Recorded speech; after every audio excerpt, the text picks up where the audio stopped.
Let's get it. We are officially live. No, this is not pre-recorded. Guy was accusing us of pre-recording videos.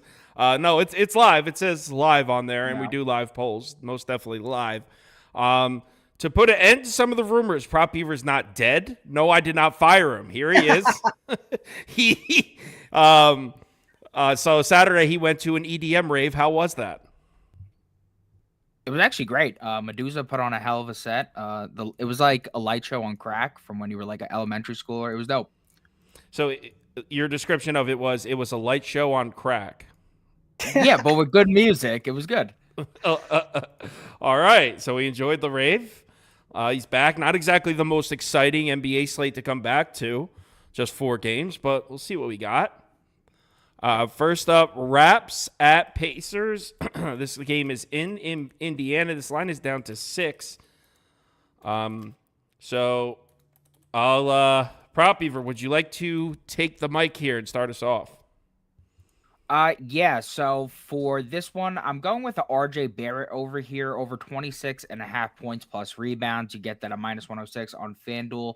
I'm going to happily buy low here. He's gone under his last 3 of 4 games, but now he has a dream matchup against a Pacers team he has great history against. Something that stood out to me is that 77% of his shots as a Raptor are coming at the rim and in the paint. That's a 12% increase from his time with the Knicks. So that's a lot of shots going towards that interior. And that's important because Indiana makes it hell for you to shoot the 3 ball. On top of that, Indy's going to be on a back-to-back here. 2-8 straight up and against the spread, boasting the 26th ranked defense in these spots. And specifically on back-to-backs, they're 26th and 20th in rim frequency and efficiency, while 29th and 25th in paint frequency and efficiency. So this is just a matchup made in heaven. I'm expecting a close one here. With 31 plus minutes, he's 14-8 overall, averaging 28, and 7-2 on the road, averaging 30. With Barnes and IQ, he's cashed his last 6 to 7 on the road, averaging 29. And he's been very efficient on 3 days rest this year. As far as rebounds go, Barrett has been better at racking up rebounds on the road. And the last time he faced Indy, he had 9 rebounds on 13 chances, despite Jakob Poeltl getting 13 rebounds because Miles Turner wasn't playing and didn't get the drum away from the basket. So I think you may see even an increase in rebound chances today. Indy's allowed the 4th most rebounds per game to small forwards. And then last of all, he's cashed the last 8 of 11 against Indy and his last 4 or 5 against Indy, averaging 31. So I think it's worth a bet in a fast-paced matchup. I like Barrett too, and I actually have RJ Barrett over points in my underdog today, which we'll get to at the end. So yeah, I completely agree. Ronald, would you like to go second? Everyone knows what my pick is, so I'll go last. Yeah, I mean, I think Prop brought up a lot of good points there with the Pacers, and also I was looking at that second half of the back-to-back games. I think he mentioned it too, right? 2-8 straight up or something like that. Other pieces that I was looking at was the Raptors and how they've been doing recently, right? They covered 3 straight games going back to right before the break. They've also held 2 straight opponents under their team total. They've actually held 4 of their last 6 opponents to under their team total as well. So they've been making it a point to play some defense. Obviously after the trade, they kind of struggled on that aspect of the ball, but right before the break, they were making some changes there. If you look at the Pacers side, obviously it's tough to take an under at all when you see Pacers on the list, but they've actually been an under team for quite a while. 21-11 to the under in their last 32 games, and that includes in the last 6 games they went under in 5 of them.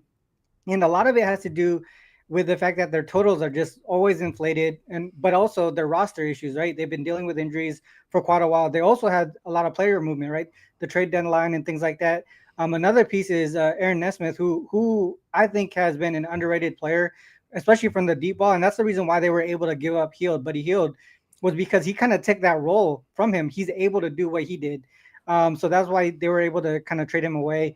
From a trend perspective, I mentioned how the Pacers have been a solid under team recently, and so have the Raptors. Both sides of the ball, they were kind of struggling, but I know right now their offense hasn't really caught up to where their defense is in their most recent form. But for the most part, I mean, I think the trends plus the fact that the Raptors starting to play a little bit better defense, makes me lean towards the Raptors. But the one play that I did take last night was the under at 246. It has moved down a little bit, but my model has it closer to 242. So still a little bit of room there for the under. Like I said, I know it's really tough to take an under when you see a Pacers team here, but a lot of things are pointing in that direction for me. Yeah, I like that reasoning. I actually, last night when I recorded, I was leaning towards the over, but I do like what you said there. But I'm not on a total here. I'm taking a side, and it looks like the ski man is in the house, and he agrees with me. Can't lay with the Pacers, just cannot, says Ski, who hopefully will be on Wednesday, Ski. I got you penciled in for Wednesday, side note. But I'm on the Raps here, and I like my position. I got it in last night at 6.5. All right, so Prop Beaver said it. But I'll just reiterate. Pacers on the second leg of back-to-backs. Pacers on 0 days rest. Just 2-8 straight up, 2-8 against the number. And in those games, dead last in defensive efficient field goal percentage. They've been terrible defensively on these second legs of back-to-backs. You got a Raptors team that attacks the rim a lot. They're fifth in shot frequency at the rim in the last 10 games against a Pacers defense. That's the weakness of it, protecting the basket. So we got a Pacers team that plays bad defense on back-to-backs, and we got a Raptors team that attacks their weakness offensively. Love that.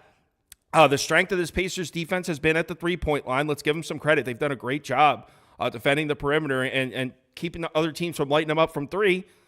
The Raptors don't care. They don't shoot any threes. Just 32% of the Raptors' shot attempts in the last 10 games have been three-point shots. That's Big Ten numbers. That is not NBA three-point shooting numbers. They're not taking threes, so kind of neutralizes a little bit of what the Pacers have done well defensively.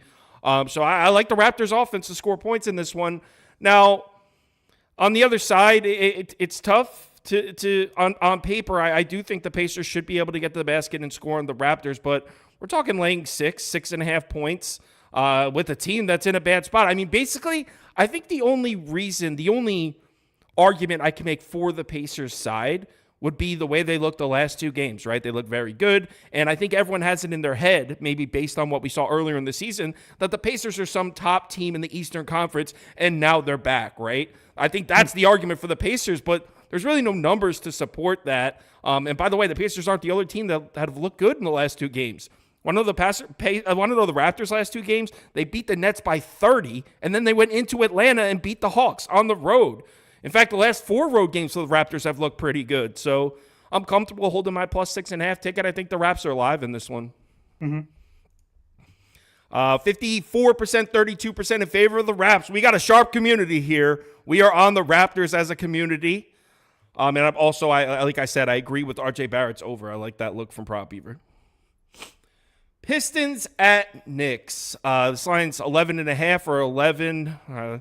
To be honest, I have such a little interest in this game. We'll see if one of these guys have something for you, because this Knicks team, I'll go first because I only have a couple sentences to say, and it's basically explaining why I'm not betting it.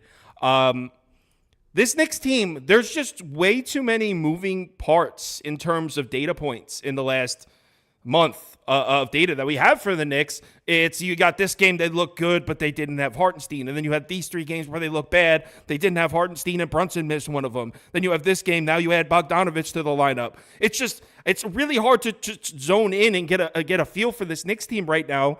I think based on what we saw when they were on that heater, I think this Knicks team does have a high ceiling, but this line is kind of the ceiling. They're making us bet the Knicks at premium price right now. I'm not sure if I'm willing to put my money that the Knicks are at their ceiling right now. So I guess I would lean Pistons, and for the show, I'll put up Detroit plus 11.5. But let me be very clear. I am not betting this at all. I probably actually see you have a Thompson graphic here, so why don't you take it? Yes. You know I love me some Thompson You love brothers. the Thompson brothers. I do. They're just stat patterns, and I love it. I feel like the books aren't really showing Asar enough respect here. Because he has seen a large jump in minutes since the trade has gone down. His last 9 games, he's hit 26-plus minutes in 8 of them, averaging 28 minutes per game. And the lone game he failed to meet this mark was last game, but that was due to foul trouble. He had 5 fouls in that game, and I feel that's giving us a nice discount here. With just 20-plus minutes, he is 25-12 to the over this season, averaging 20.8. With 25-plus minutes, that jumps to 24-5, averaging 22.7. Now he's going to face a Knicks defense that all of a sudden is a pretty lucrative matchup for him. I know Isaiah Hartenstein has been in and out of the lineup a little bit, but the Knicks rim defense, if you're just looking at the numbers, it appears to be falling apart at the seams. I mean, the last 10 games, they've allowed the 7th most field goals made at the rim. Last 5, they've allowed the 2nd most field goals made at the rim. And that's pretty important because Asar is a certified rim runner. 57% of his field goal attempts are coming at the rim. That's 99 percentile amongst forwards. The Knicks defense as a whole, too, is falling apart. 27th in defensive rating, while 30th in defensive rating the last 5. Assists have a safe floor for him. It was only at 1.5. And I think there's high value there because we know he could hit that 5-6 mark on any given night. And then the rebounding I threw in there as well. It's a bit of a tough spot, not going to lie, but his line was only at 5.5. I feel like that's priced into this, and I feel like he has a ridiculous hit rate with the projected minutes. So some might be scared off by the big spread. I do not blame you, but the Knicks are just not playing well right now. I think Detroit is feisty enough to stay in it long enough for Asar to cash. So if you're going to give me a Thompson, brother, below 20 and give me those minutes, I'm taking them every time. Yeah, you love betting the Thompsons. I just going to point something out. So Shipley said every time I've worn a Pistons hat, they've won outright. And if there's one person in the world that would know that fact, it's Shipley's crazy ass. He's a freak. I do have 2 Pistons hats, so like I've probably worn a Pistons hat and I'd say 4 or 5 shows this year. So there's definitely a sample size there. I would like to know if that's true, to go back and look to see if every time I wore a Pistons hat they won. For those of you who like playing that superstitious shit, I guess that's a lean on the Pistons money line. Ronald, do you have a move in this one? Yeah, I actually took this a couple ways, both the side and the total. Actually, obviously the Pistons. I look at them, and they've actually been playing solid defense lately. They've kept 7 of their last 8 opponents under their team total, and we know the Knicks have been struggling offensively there, especially with OG and Randall out. The Pistons, they've also been profitable as double-digit dogs this season. I know the last 3 instances they did fail to cover as double-digit dogs, but they did so by just a single bucket. And then they covered like 8 straight right before that. On the Knicks side, like I said, their offense has been struggling without OG and Randall, but also their defense. I think, Prop brought up a lot of those points there with the numbers and all that stuff from the defensive side of the ball where they're struggling. They won and covered the first 3 games without both of them. And then after that, they struggled 2-6 straight up, 1-7 against the spread in their last 8 without them. Under their team total in 7 of those 8 games as well. So that's what I mean by them struggling. On the offensive side of the ball, and then they allowed their opponents to go over in 6 of those 8 games. So defense as well. And then from a trend and angle perspective, I mean, if you look at the last 8 games for the Knicks here, they've actually been the worst defensive rated team in the league, regardless of who they play. I just feel like you can't really trust a team to cover by double digits when they can't stop anybody. The Pistons, they've been really sort of just focusing in on scoring in the paint and in transition. If you look at the last 8 games there, 3rd in percentage of points from the fast break and the 7th in percentage of points inside the paint. And without Robinson and OG, that's where the Knicks really struggle defending in transition and in the paint. Also, the Pistons, another reason why I look at sort of the over here, the Pistons are allowing the highest field goal percentage the last 8 games, but not forcing a lot of turnovers either.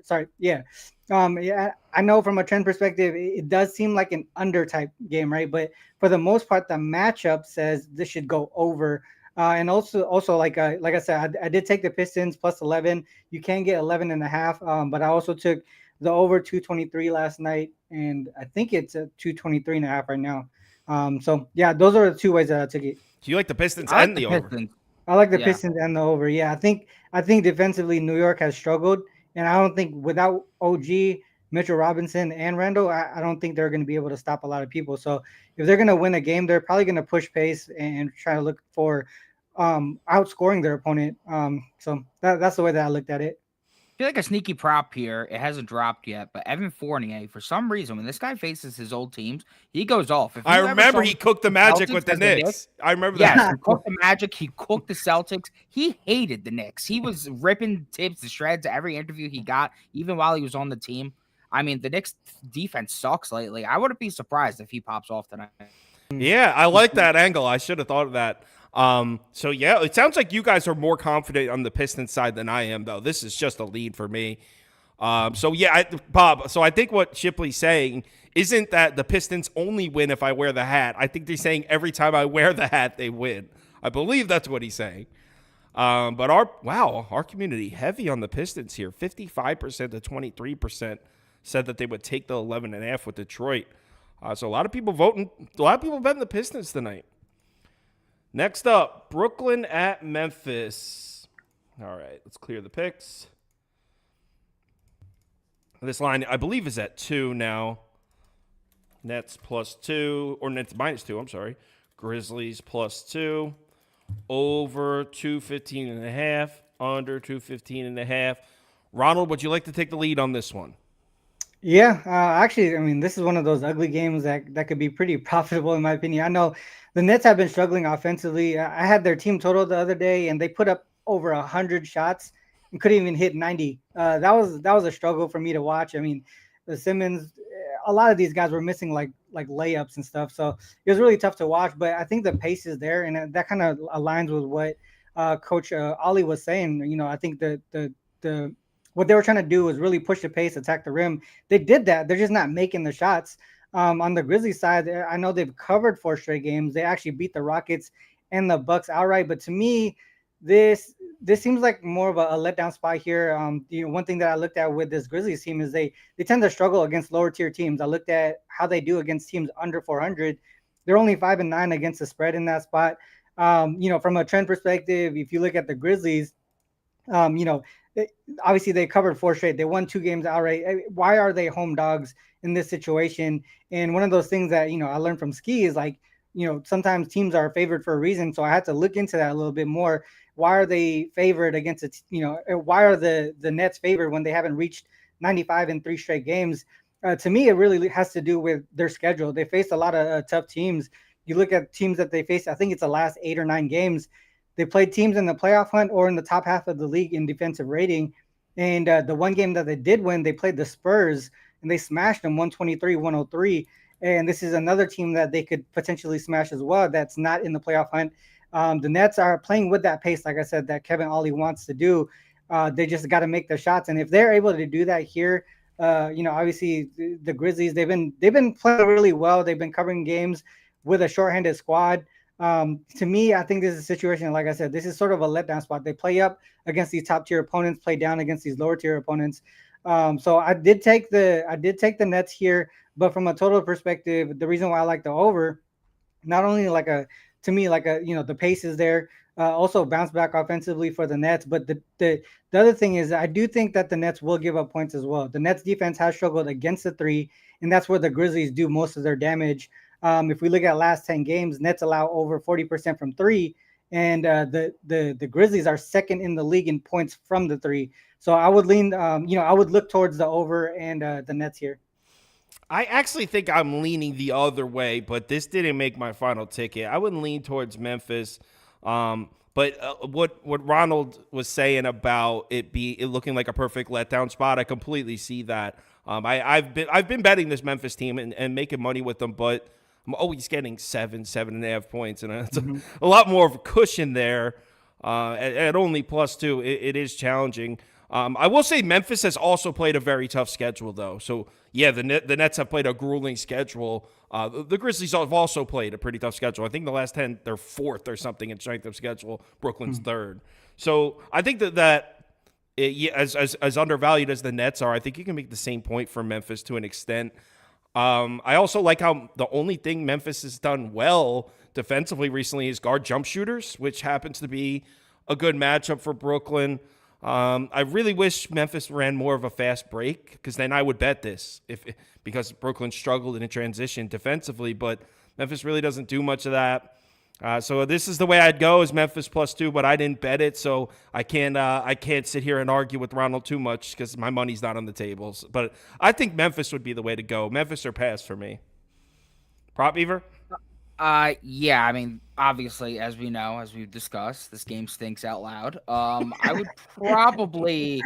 probably go with Memphis. I mean, the Nets are just abominable. Every time there's a sharp angle to take them, it's like, oh, okay, like they should show up here. They just never do. They're just truly pitiful against the spread. So I think Ronald did make a lot of compelling points. He does have good reason to bet the Nets here.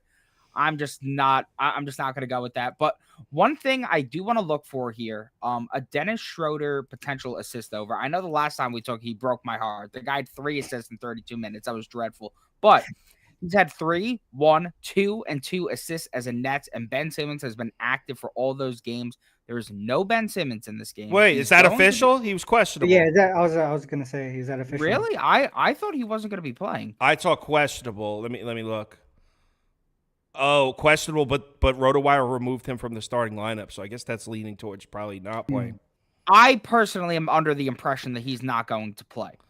If he does not play, then I'll be looking for a Dennis Schroeder assist over, as I was saying, because when you're getting 3, 1, 2, 2, they could set that line at like 3.5, 4.5 for a starting point guard against a Memphis team that, while they're a strong defense and while they move at a slow pace, I mean, they still have allowed a lot of recent point guards to go over their assist over. I mean, we just saw Harden with 8, Damian Lillard with 7. With just like a bunch, Trey Mann with 9, we're just seeing guys hitting their assists over pretty regularly against the Grizzlies. And if I'm gonna get a gross low number with Schroeder, and Ronald likes the over here, which I think is sharp, then I think that's potentially a look here. I want to. If Simmons is out, I actually like the Nets and the over even more. I just watching him against the Wolves, dude, that was nasty. Like he was missing layup. Like it was terrible. Like I feel like Schroeder should be able to, manage his team a little bit better. So if Simmons is out, I do like the Nets and the over a little bit more. I want Ronald to look at this though with his Nets ticket. 2-14 against the number. The last 16 on the road. 2-14. I'm going with it. I'm still going with it. I actually. So you can always take the trend. Like I'm with you. Like I'm a big trend guy. But I also have a model. And I look at the matchups. I mean, I talked to you about it before. We capped the games pretty similarly, and for me, it's a matchup thing on this one. Yeah. I mean, I don't even hate that. I don't like the bet enough. I didn't bet it, so I can't even go toe to toe with you because I agree. I do see some angles there for a Brooklyn bet. 55%, 30% in favor of Grizzlies. So community is on Memphis. Last game up, Miami at Sacramento. Kings came through for me last night. Kings plus the 6.5. I had the Kings on the money line at plus 225 or so, plus 220, I think it was. So Kings really came through in the clutch for me. I'll go first in this one because the reasoning for my bet is extremely simple. This is just the spot where I bet Miami.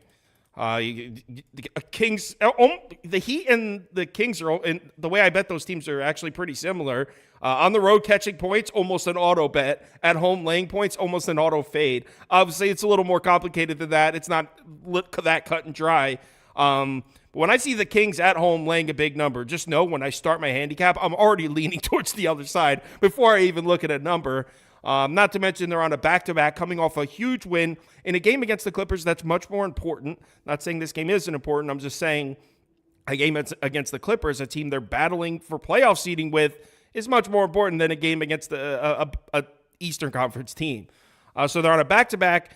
The second leg is a less important game against a Heat team that just continues to cover the number. Now, the hesitation would be Miami's missing all kinds of people here. Jimmy Butler suspended. Tyler Hero probably not, or has he been ruled out officially, Tyler Hero? Yeah, he's out. Yes, he and Rozier. And Rozier is also not playing. So Heat missing all kinds of bodies out there. Don't care.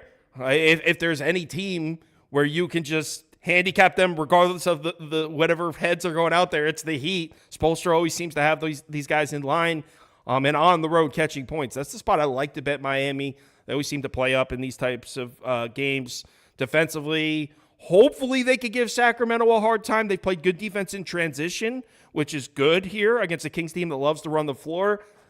A little worried about the defense on the perimeter because Sacramento launches a lot of threes, and the Heat 3-point defense, it's like, I don't know, this week it'll be great, and then the next week it'll be 28th in the league. It's insane. It's insane. Yeah, they'll be the best 3-point defense in the NBA from February 10th to 19th, and then they have the worst 3-point defense. Like, it's just impossible to track. So hopefully the good Miami Heat 3-point defense shows up. And yeah, the fact that they guard the transition, I'll take the points. I'm already in on this one. I bet it. Put it on the Discord. Yeah. I'm in on the Heat. What do you guys think? Prop, if you want to go first? Yeah, I'll just follow you up with that because I thought the same exact thing when I saw this game.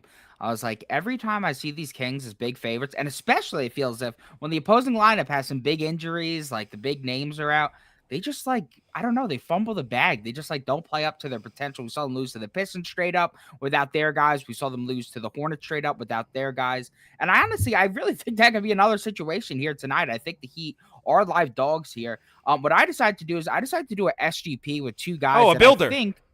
Yeah, I did a builder, baby. Heat builder. I did a heat builder with guys that I think are pivotal towards covering that number. So I went with Bam Adebayo, 4+ assists. Cashed his last 13 to 16 without Jimmy Butler, averaging 4.9. His last 6 to 8 on the road, averaging 4.4. And without both Butler and Hero, he's cashed all 3 this season and 5 or 6 going back to 2022, averaging 5.3. On top of that, great history against Sacramento. Cashed his last 5 or 6 against them, averaging 4.8, and Jimmy played in most of those games. He's also cashed his last 7 to 9 against the Domantas Sabonis, averaging 4.6 as well. As I just said, Jimmy played in a lot of those games. So I think he's going to see a lot of double teams here. You'll see an increased role as a playmaker tonight against a weak Kings defense. I think he gets the job done. And then in terms of Jaquez, he's cashed his last 14 to 17 without Butler. He's averaging 15.3 points per game, 12.1 field goal attempts per game. And with both Hero and Butler out, he's 4-0, averaging 17.8 points per game on 14 field goal attempts per game. With 10+ field goal attempts, 23-3 this season. With 12+, 19-0 this season. Jaquez is a guy who loves to attack the paint, 94 percentile in paint frequency amongst wings. And the Kings have been horrendous in that spot all season, 29th in frequency, 25th in efficiency this season. You know I love my rest splits. And my guy Jaquez on 2 days rest, he's an animal. He's averaging 17.6 points per game, 57% from the floor. I really like this one. I think the Heat are going to compete in this one. So I think those two guys have to get it done for that to be done. Prop Beaver and his stupid ass rest splits. Like, bro, he's averaging 28 points a night on 2 days rest. Like, yeah, no, those rest splits got me to where I am. Down units on the seat. No, Ronald, I know you mentioned that you were leaning towards the Heat. You like the Heat, right? No, I actually took the Heat. I took the Heat yesterday, 7.5. Last night, actually. I did think that Tyler Hero and Rozier was gonna play, but I think even without him, I pulled up most of the same points that you did. And some mentions of the rest splits again here. I know Prop likes the rest splits, but the Kings 1-3 against the spread on the second leg of back-to-back games if they're favored. 0-3 against the spread on the second leg of back-to-back games if they're at home. One of the biggest things, though, not only just the second leg of back-to-back games, but when teams have at least 2 days of rest or more than their opponent, and if you could just look at this year, it's been profitable historically, but if you just look at this year in that situation, plus the fact that I think so it's 60%, 60.3%. If you're just looking at 2 days of rest or more, those teams are covering. But if you add that their opponent is on the second leg of back-to-back games, it's closer to 62%. That's 37, 23, and 2 against the spread. And that's this year alone. If you go back a little bit longer, I mean, obviously it's still profitable. But like I said, I was banking on Tyler Hero and Rozier to play. I still like it in this situation. I think what you brought up, Kyle, is, the non-conference situation, right? I think to me, this is sort of a sandwich spot, right? They just beat the Clippers. That was a key game. Now they have this non-conference opponent, and they don't even have their A squad on there. But on deck, they got the Nuggets and the Wolves. Definitely key games coming up here. One of the biggest factors, the reason why I backed the Heat too, is their defense. If you look at their last 9 games, they kept 9 straight opponents under their team total. They've won 7 out of the last 9. They covered 8 of those 9 games as well. And really, it's that defense. Something clicked, in the last month or so where they really put things together on the defensive end of the ball. And even with Tyler Hero and Rozier out, I mean, they're not known for their defense anyway. So, I don't think that's gonna change much. So as long as the Heat can get their defense together with Jaquez and Bam and all those guys, then they got a chance to cover this pretty easily. I just placed a same game parlay down that I'm sharing with her. If anyone wants to take a high risk bet here. All right, so I just sent it to my email. Let me let me get it up on the screen. Bam and Jaquez in it? It has neither Bam nor Jaquez in it. How truly disrespectful, you dick. Okay, so what do the Sacramento Kings struggle with? They struggle to defend the 3-point shot with no Hero, no Rozier, no Butler. It's Duncan Robinson legacy night. Heat money, Heat money line. Incorrect. Heat money line. Duncan Robinson 25+ points, $100 to win, 10.50. Duncan Robinson legacy night.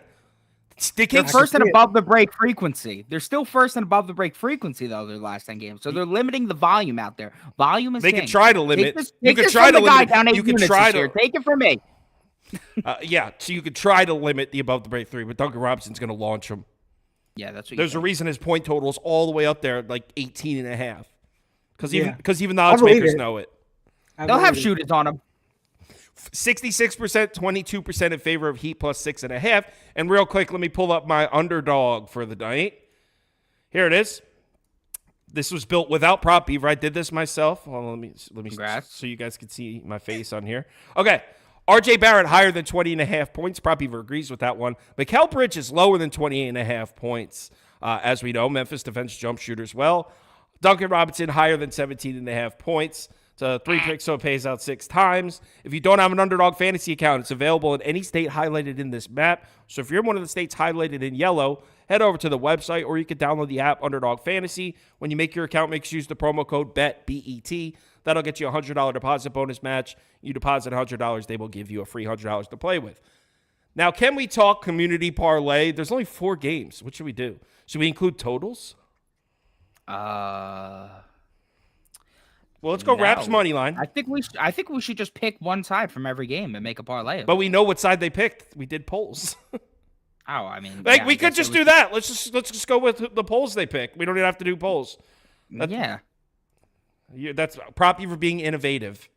No, see, I hate stealing fun from you guys, but you just stole the fun. You were like, no, screw the polls. I think efficiently. Raptors money line. Memphis, they took Grizzlies. There was one game that I'm missing. Oh, I skipped it. It was Knicks Raptors. They took Pistons. Pistons money line. Should I put Pistons plus 11.5? No, dude, do the money line. Last time we did that, what happened? You're right. And then the last game was Heat money. Wow, this is gonna all this dogs. Is awesome. This is awesome. Can I get odds on this? Plus 11,542. Yeah. We've never had one even close to this. The community parlay tonight is all dogs. Raps money line, Grizzlies money line, Pistons money line, Heat money line at plus 11,542. Why not us? Why not us? I'm telling you now, it's gonna be the Grizzlies that sells. I think the Pistons are gonna cover and not win, and everyone's gonna point back to when Prop Beaver said, "No, just put the money line." Yeah. Sue me. All right, thanks everyone for watching. Ronald, thanks for joining. Oh, real quick, Ron, you want to tell them? Let me clear so they can see your. You want to tell them where they can check out your stuff when your show's on, stuff like that.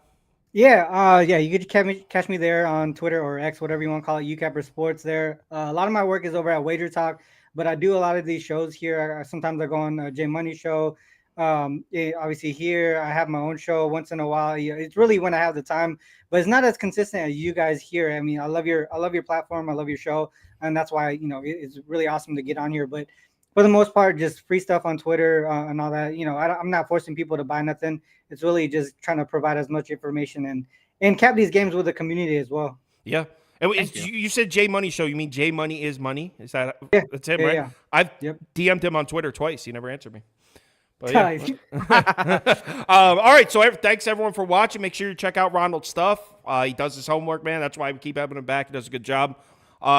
Tomorrow, same schedule as today. College basketball 3 p.m., NBA 4 p.m. We're doing 2 uploads tonight too. So there'll be college basketball and NBA picks uploaded late tonight. Hopefully next time you see my face, you'll have more money in your account. Remember to bet responsibly tonight, and we'll see you tomorrow.